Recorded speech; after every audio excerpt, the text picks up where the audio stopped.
Assalamualaikum warahmatullahi wabarakatuh. Nahmaduhu wa nusallimu ala rasulil karim, amma ba'du. Faqad qala Allah ta'ala fi kitabil karim, ba'da a'udzu billahi minasy syaithanir rajim. Bismillahirrahmanirrahim. Innama ya'muru masajidallahi man amana billahi wal yawmil akhir. Waqala Nabi sallallahu alaihi wasallam, "Idza ra'aytumur rajula yurazimul masjida fashhadu lahu bil iman." Waqala Rasulullah sallallahu alaihi wasallam. Kepada bapak-bapak, ibu-ibu, jamaah salat maghrib Al-Ansor yang insyaallah kita semuanya sama-sama dimuliakan oleh Allah Subhanahu wa taala. Pada hakikatnya malam ini kita adalah menjadi tamu Allah Subhanahu wa taala. Kalau orang menjadi tamu Allah ini, Nabi katakan satu kali dia bertamu, maknanya satu kali dia sholat. Abu Umamah mengatakan bahwa mendengar Rasulullah sallallahu alaihi wasallam bersabda, satu kali kita maghrib ini ke masjid, nanti di akhirat kata Nabi, Allah Subhanahu wa taala akan memberikan satu hidangan. Kalau 5 waktu, berarti 5 kali Allah Subhanahu wa taala memberikan hidangan kepada kita. Bagaimana kalau 1 bulan? 5 kali 3 135. Berarti Allah Subhanahu wa taala akan memberikan hidangan di surga 135 kali. Belum mana kalau 1 tahun, Pak. Jadi ini mesti kita bangga atau senang bersyukur. Kenapa? Karena kita hari ini bertamu di rumah Allah Subhanahu wa taala. Hari ini orang kalau dia bertamu di rumah gubernur saja sudah senang. Apalagi kalau kita bertamu di rumah yang menciptakan gubernur. Jadi kita diajak bersyukur kepada Allah Subhanahu wa taala. Salawat dan salam tidak lupa kita sanjungkan kehadiran junjungan alam ruh Nabi besar Muhammad sallallahu alaihi wasallam. Baik kepada keluarga beliau dan kepada seluruh sahabat Nabi, dan juga kita berselawat kepada seluruh umat Islam yang setia kepada Islam sampai hari kiamat nanti. Jadi pada kesempatan sore hari ini adapun materi kita yang akan kita bahas, apa hubungan iman manusia ini dengan masjid. Kalau bahasa kita dusun, itu apa hubungan iman dari masjid. Iman sama masjid ini sangat erat hubungan. Kenapa? Karena kata Nabi, masjid adalah rumah orang beriman. Jadi kalau orang beriman, dia betah di rumah Allah Subhanahu wa taala. Jadi hubungan manusia ini iman dengan masjid sangat erat. Sehingga Allah katakan, innama ya'muru masajidallahi man amana billahi wal yawmil akhir. Sesungguhnya hanyalah orang-orang yang memakmurkan masjid-masjidku di dunia ini, dialah orang yang beriman kepada Allah dan hari akhir. Kemudian apa hubungan masjid dengan keselamatan manusia? Karena kata Nabi, masjid hubungan dengan keselamatan manusia.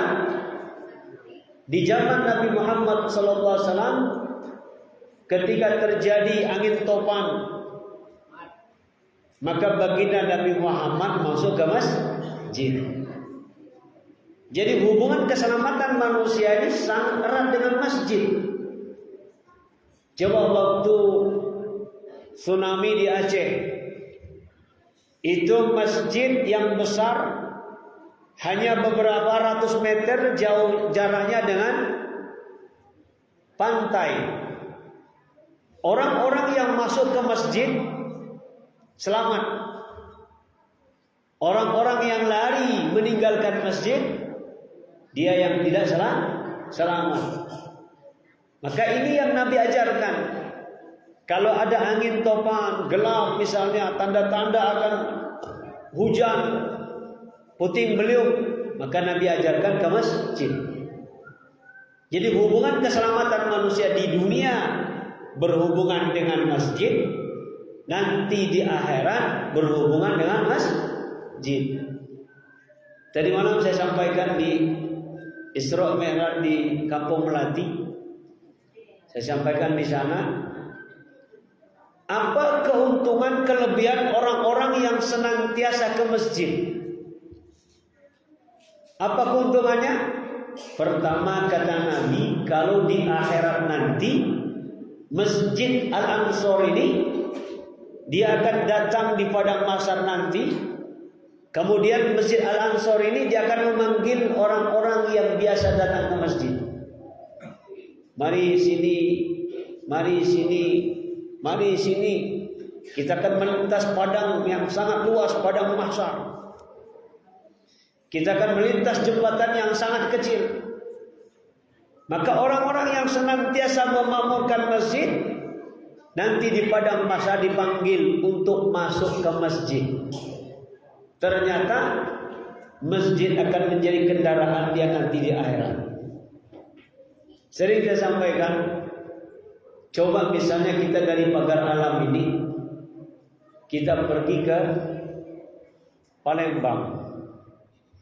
Tidak ada kendaraan, jalan kaki seperti di zaman dulu.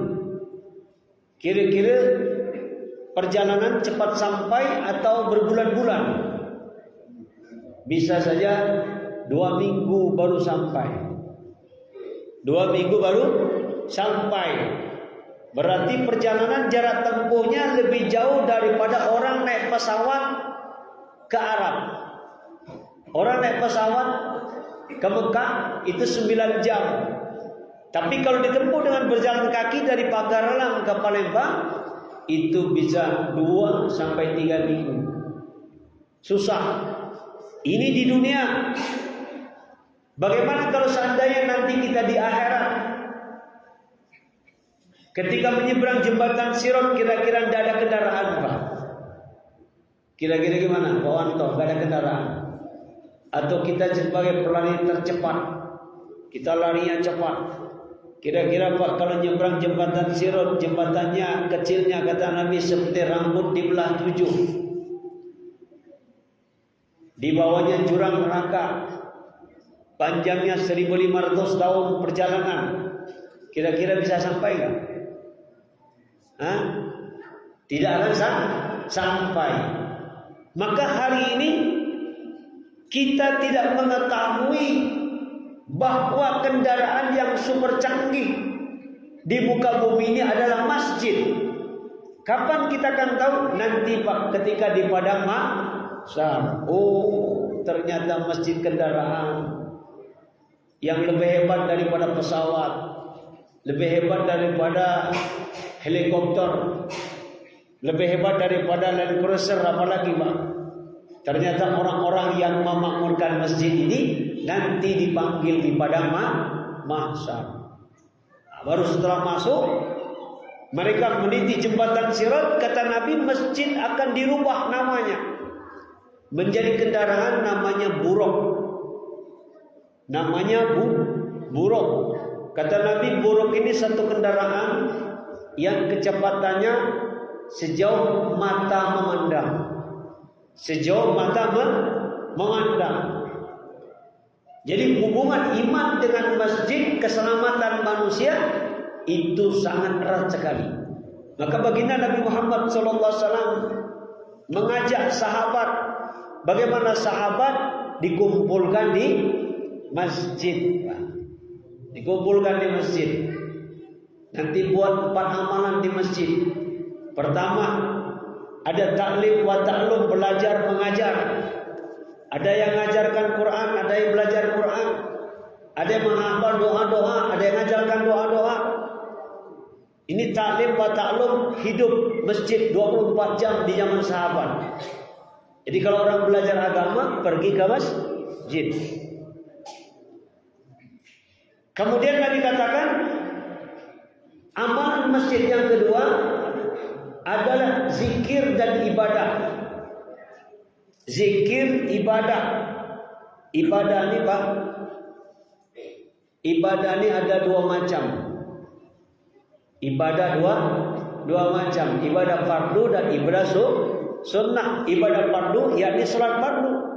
Ibadah sunnah salat duha, pergi ke masjid dapat 12 rakaat misalnya.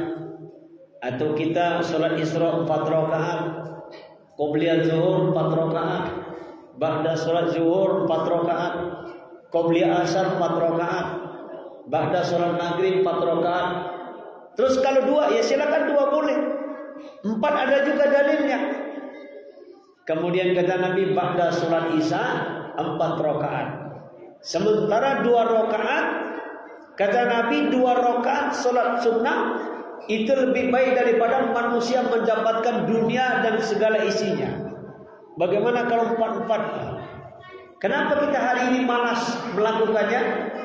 Karena jarang diceritakan tentang fadilah daripada amal. Fadilah amal ini Pak jarang diceritakan.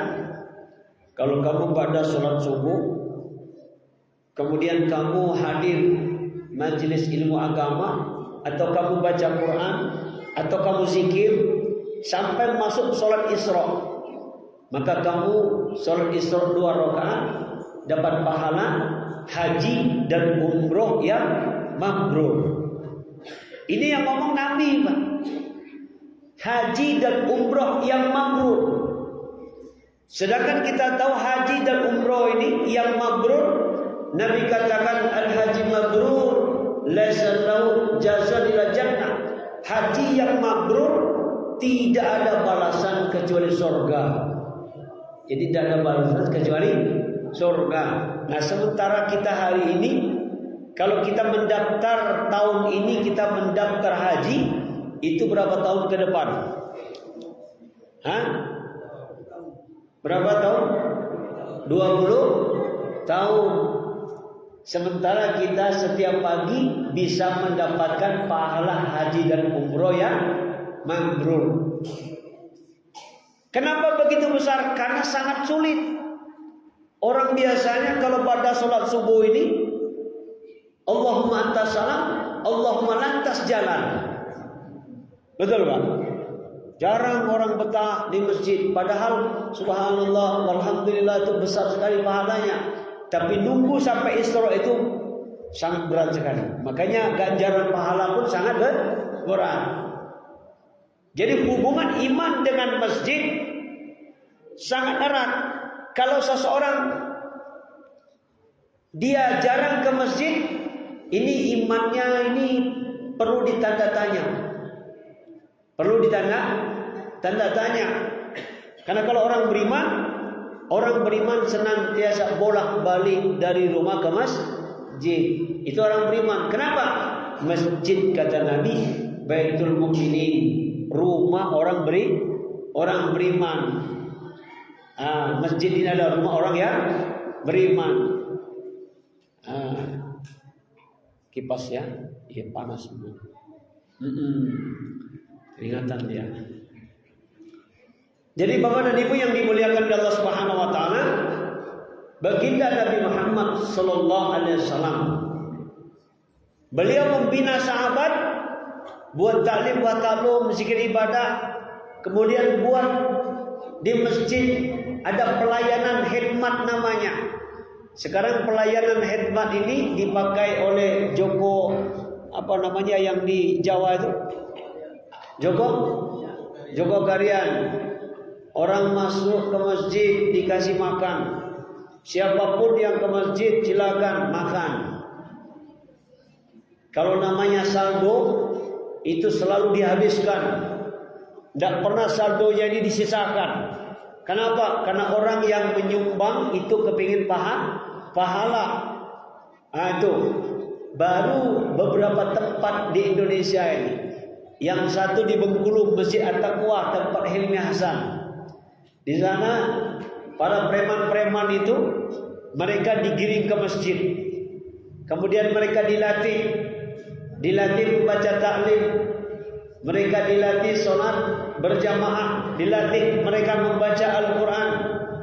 Itu yang bertato-tato tadi Pak, sudah jadi ahli masjid, sudah jadi ahli masjid. Maka siapapun yang datang kalau ke Masjid At-Taqwa di Bengkulu, siapapun yang datang ada tempat istirahatnya, ada tempat mandinya, ada tempat makannya.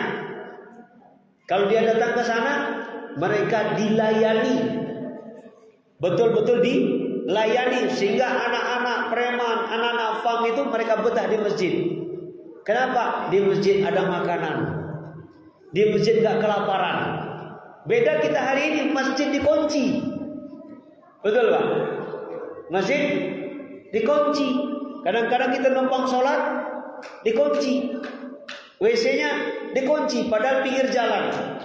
Pada gunanya masjid, ada orang di perjalanan, misalnya dia kebelet, bisa lah mampir ke masjid Pak. Tapi masjid hari ini dikembok dia. Kapan dibukanya? Waktu sholat saja. Nah, Nabi kita Muhammad SAW, beliau menjadikan masjid 24 jam. Berapa jam? 24 jam. Mana jam? Oh, 19.13. Ya, 24 jam. Hari ini umat Islam jauh daripada masjid. Kenapa? Anak-anak preman kalau ke masjid Pak dicemberutin Pak. Ya, betul. Sementara mereka kalau ketemu dengan teman-teman mereka, mereka dihargai, dihormati. Sementara ke masjid, maklumlah anak-anak pang, anak preman bayar. Kalau ke masjid pakaian dekil, kotor. Ada teman saya orang Malaysia, Ibn Law. Ibn Law ini kalau dia ketemu dengan preman-preman, itu dikumpulkan preman-preman, anak-anak pang yang anting-antingnya di hidung, telinga, anting-anting di bibir, itu anak-anak pang itu dikumpulkan. Setelah dikumpulkan, dia cerita agama. Setelah cerita agama, maka mereka diajak ke supermarket. Bukan supermarket, tempat jualan baju itu apa namanya? Swalayan. Beli sana. Silakan pilih kalian. Pilih baju 2 lembar, 3 lembar satu orang. Kalau perempuannya begitu dikasih jilbab yang panjang, baju pun dikasih. Kemudian setelah mereka dijamu makan sama beliau ini, setelah dijamu makan mereka pulang ke rumahnya dikasih duit. Kalau dakwah kayak gini gimana Pak kira-kira? Dakwah dengan akhlak, dengan ikram. Itu beliau itu kalau jumpa, kalau misalnya dia malam hari, kalau pada sholat isya, maka dicari tempat-tempat wanita-wanita pelacur yang sedang mejeng di jalan-jalan. Itu mereka 1, 2, 3, 4 sampai sekian orang itu dikumpulkan sama beliau, diajak ke ruangan, diajak ke gedung. Sampai di gedung dia diceramahi tentang hidup di dunia ini. Kita hidup di dunia ini sebentar. Kalaupun senang, senang sebentar. Kalaupun susah, susah sebentar. Dan kehidupan di dunia ini menentukan nasib kita di kubur, kita bakal mati. Akhirnya didakwah seperti ini tersentuh pada nangis. Setelah nangis mereka ini ternyata mereka sudah disiapkan baju-baju.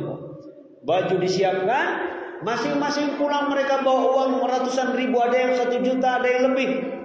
Mereka tuh setelah didakwah nangis dikasih baju. Yang tadinya celananya celana pendek, Pak, akhirnya dia dapat baju yang panjang, gamis panjang. Saya kalau lihat beliau dakwah, Pak, subhanallah, belum ada duanya di Indonesia ini yang kayak Ibn Liau itu belum ada. Udah ketemu orang kayak gitu? Belum ada. Dia ketemu aslinya. Tim beliau itu kan. Ada foto nggak kayak aku? Kami waktu di Dumai. Cara dia dakwah seperti itu. Kemana baik dia? Asal ketemu. Makanya kalau anak-anak pang ini sasaran betul.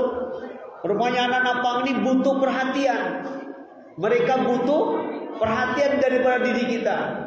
Setelah dibutuhkan, didatangi, dikasih makan, dikasih duit, dikasih baju, Pak, mereka akan ingat, saya dulu sholat.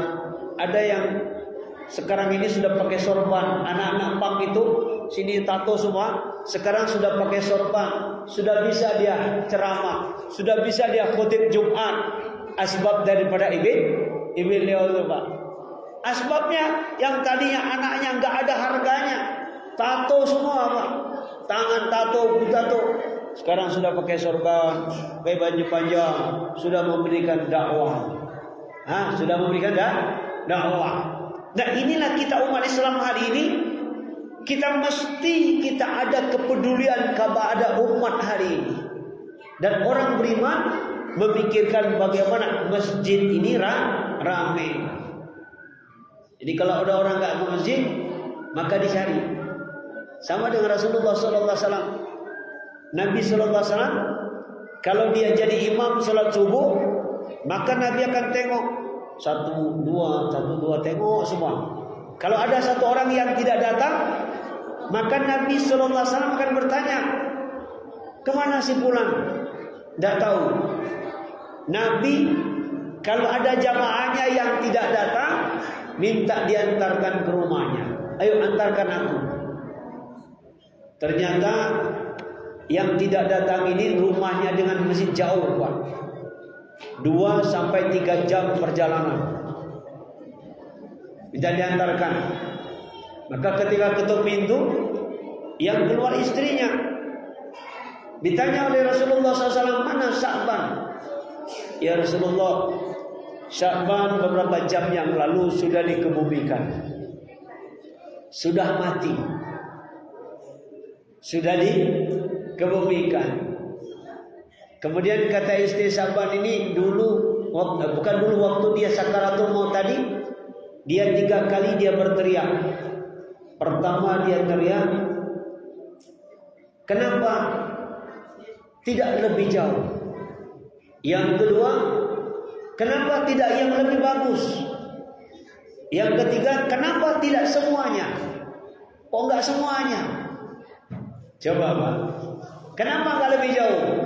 Ternyata perjalanan dari rumah Sya'ban ke masjid itu menempuh waktu 2 jam itu, setiap langkah yang dilangkahkan, kata Nabi, kalau hari Jumat orang yang mandi di rumahnya sepagi-paginya, kemudian dia ke masjid, 1 langkah kata Nabi, dia akan dapatkan pahala 1 tahun ibadah sunnah. 1 langkah Nabi dapatkan pahala puasa sunnah 1 tahun. Makanya mengatakan kenapa tidak lebih jauh? Ternyata ketika sebelum meninggal dunia, itu perbuatan Sya'ban, jauhnya rumahnya ke masjid,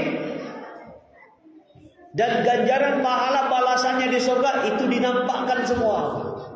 Maka Sya'ban katakan, kenapa enggak lebih jauh? Kenapa enggak lebih jauh? Dan kita ini Pak akan menyesal, nanti akan nyesal. Dalam Quran diceritakan, seandainya aku dulu menggunakan akal pikiranku, seandainya dulu aku di dunia mau mendengar nasihat, tentu aku tidak akan masuk neraka.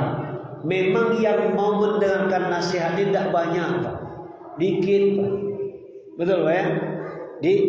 Dikit. Mendengar nasihat ini sangat sedikit. Sementara Allah katakan, "Fadzakir fa inna dzikra tanfa'ul mu'minin." Berikan peringatan, karena sesungguhnya peringatan bermanfaat bagi orang beriman. Jadi orang yang beriman kalau mendengarkan nasihat itu ada manfaatnya bagi dirinya. Kenapa? Karena orang beriman ini dia memikirkan bagaimana kehidupan dunia yang sementara ini selamat, akhirat selamat. Jadi orang beriman ini senantiasa memikirkan kampung akhirat. Karena kita ini adalah anak-anak akhirat. Jadi hubungan manusia iman dengan masjid sangat erat sekali.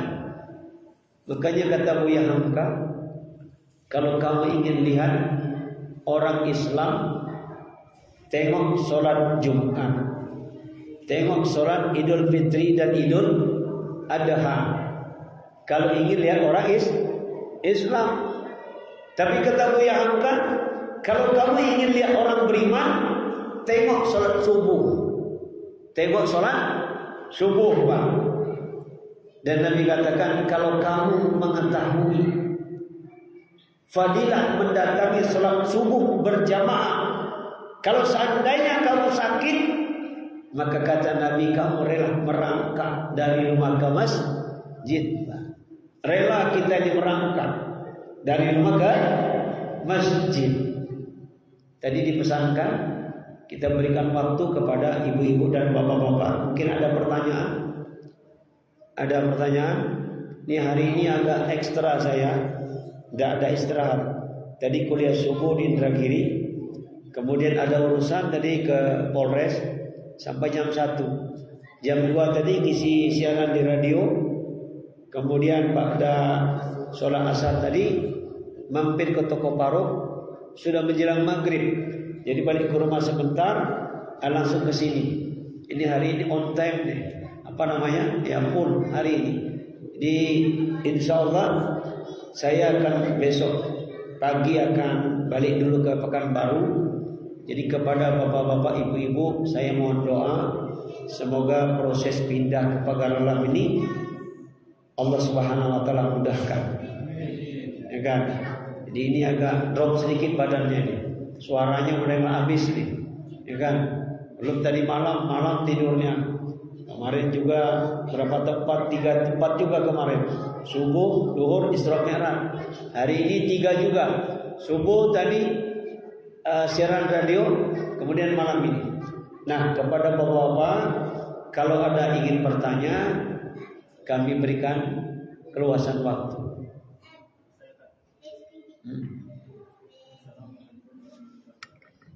Waalaikumsalam warahmatullahi wabarakatuh.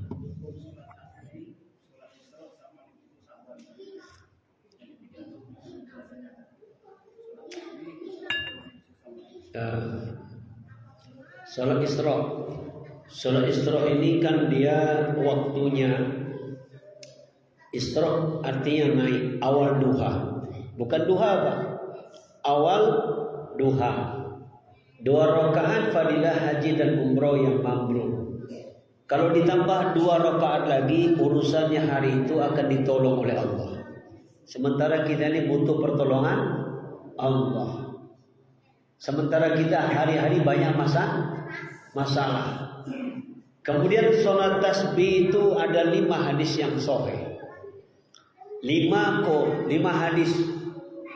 Dan seluruh ulama besar, Abdullah Mubarak misalnya, imam-imam besar, mereka tidak meninggalkan sholat tasbih.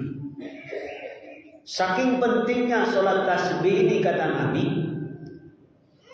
kalau kamu tidak mampu setiap hari, seminggu sekali. Gak mampu seminggu sekali, sebulan sekali. Kalau kamu gak mampu sebulan sekali, setahun sekali. Tidak mampu juga seumur hidup sekali.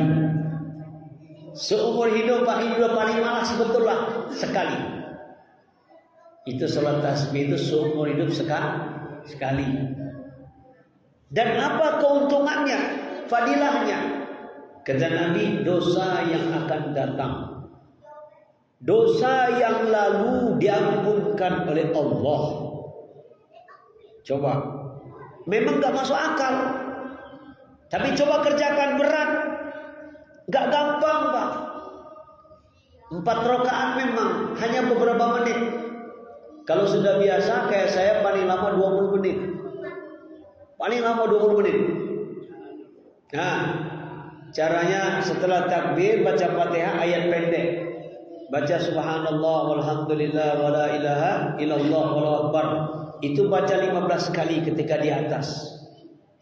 15 kali. Nanti ketika rukuk baca 10 kali. Berdiri setelah bacaan biasa 10 kali. Sujud 10 kali. nanti duduk 10 kali lagi. Kan sujud lagi yang kedua. Ya, baru sebelum berdiri duduk lagi. Sebelum berdiri duduk sempurnakan. Itu 10 kali lagi, jumlahnya 75 satu rakaat. 75 satu rakaat. Dan apa keuntungan yang lain? Keuntungan yang lain itu akan dimudahkan menghafal Quran. Dimudahkan menghafal Quran. Ada satu murid saya di Pekanbaru, sudah meninggal dia. Wakapolres Pak Yuniar. Pak Yuniar ini sebelum dia meninggal, sebelum dia mati, dia telepon sama saya. Pak Ustadz di mana? Di rumah. Aku habis tes sespin untuk jadi Kapolres. Jadi perai dia 2 minggu. Kemudian pengen ketemu. Kapan kita bisa ketemu? Udahlah nanti. Jadwalnya seminggu sekali hari Kamis.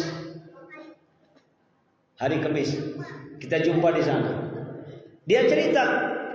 Dalam ceritanya ini, saat saya kan jadi Kapolres di sini sudah 1 tahun. Berarti 360 hari. Semenjak saya dengar pengajian dengan Ustaz, saya sholat tasbih sudah dapat 294 hari. Dan apa kata Ustaz? Kalau selandainya 4 bulan berturut-turut, maka akan dimudahkan menghafal Quran. Betul tak? Saya menghafal Yasin dengan As-Sajdah cuma 3 hari katanya. Ini kisah nyata apa kehebatan daripada sholat tasbih, mencerdaskan otak. Mencerdaskan otak. Orang bebal Pak, udah sholat tasbih. Saya pertama sholat tasbih ini, pertama kali tasbih dulu waktu saya kira 4 bulan tahun 90 ke Jawa Timur. Setiap malam saya kerjakan sholat tasbih. Setelah setiap malam sampailah 4 bulan. Setelah 4 bulan saya mendengarkan orang tausiah, sekali dengar dapat Pak. Sekali dengar dapat.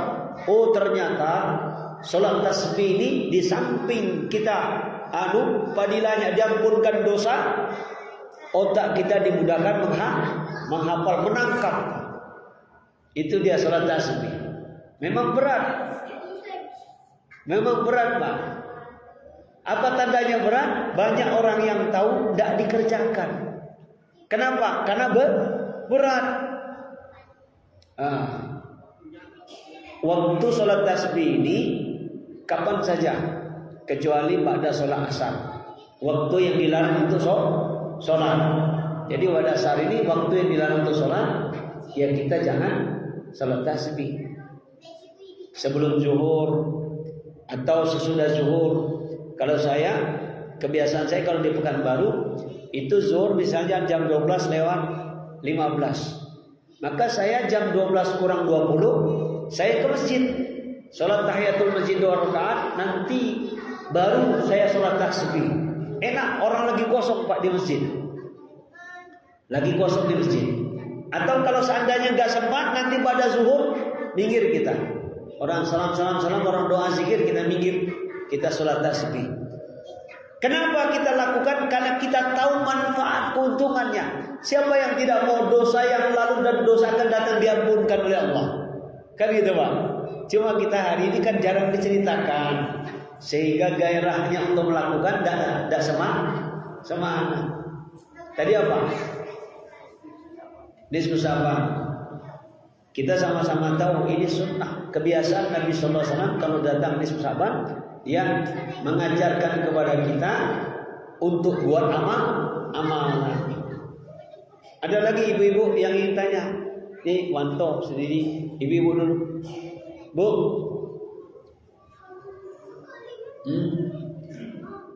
Ada mau ditanyakan atau bapak-bapak? Tidak apa-apa. Kakak? Ada? Kalau tidak ada kita simpulkan baru kita tutup ya. Jadi kesimpulan tausiah malam ini, apa hubungan iman dengan masjid dan apa hubungan keselamatan manusia dengan masjid? Kan gitu. Hubungan iman dengan masjid, bolak-balik dari rumah ke masjid. Maka Nabi katakan fashhadu lahu bil iman. Orang seperti ini beriman kepada Allah. Tuh. Dan hubungan keselamatan manusia dengan masjid, Nabi telah mencontohkan. Kalau ada angin puting beliung, gelap, awan gelap di sana, maka Nabi dia berada di masjid dan tidak akan keluar daripada masjid sebelum awan tadi terang. Dan ini Allah sudah buktikan ketika tsunami Aceh. Waktu tsunami Aceh itu masjid Allah selamatkan, dan orang-orang yang lari ke masjid itu pun Allah selamatkan. Ya, siapa yang jaga masjid? Allah. Kemudian waktu di di Lombok, Pak, banyak masjid itu karena tadinya tsunami, tadinya di pinggir, malah di tengah-tengah dia. Ada beratus meter kan? Dia masjid di tengah. Siapa yang menyelamatkan? Allah. Kenapa? Karena masjid rumah Allah. Itu di dunia. Lantas kalau kita 5 waktu ke masjid, itu kita akan dapatkan 5 keuntungan. Dunia berkah rezeki, kubur bebas siksa kubur, padang mahsyar diberi buku catatan dengan tangan kanan, melintas sirat secepat kilat, yang kelima masuk surga tanpa dihisab. Maka Allah katakan man amila sholihan falinafsi. Kalau kamu berbuat kebaikan, sesungguhnya kita berbuat baik untuk diri kita sendiri. Tidak ada untuk Allah. Lantas untuk Allah gimana? Ajak orang ke masjid. Itu untuk Allah. Kalau untuk diri kita, amal kita kembali kepada diri kita sendiri. Jadi Bapak dan Ibu yang dimuliakan Allah Subhanahu wa taala, mari sama-sama kita renungkan diri kita ini dengan masjid. Satu hadis Nabi katakan, man alimal masjid alifahullah. Siapa mencintai masjid, maka Allah akan mencintainya. Kalau kita ingin dicintai oleh Allah, maka cintailah masjid. Insyaallah ya. Kita cintai masjid. Kemana saja, mau ke Palembang, yang kita nanti, jual nanti cari masjid di jalan. Kalau jual asar, kalau perjalanan jauh kan bisa di jamak takdim, di kosong. Bisa kan? Demikian apa yang kami sampaikan, apa yang benar itu datang dari Allah Subhanahu wa taala. Kalau ada yang salah atas kebodohan saya sendiri, saya mohon ampun kepada Allah Subhanahu wa taala dan mohon maaf kepada jemaah sekalian. Subhanallah wa bihamdi, subhanakallahumma wa bihamdika, nasyhadu an la ilaha illa anta, astaghfiruka wa atubu ilaik. Assalamualaikum warahmatullahi wabarakatuh.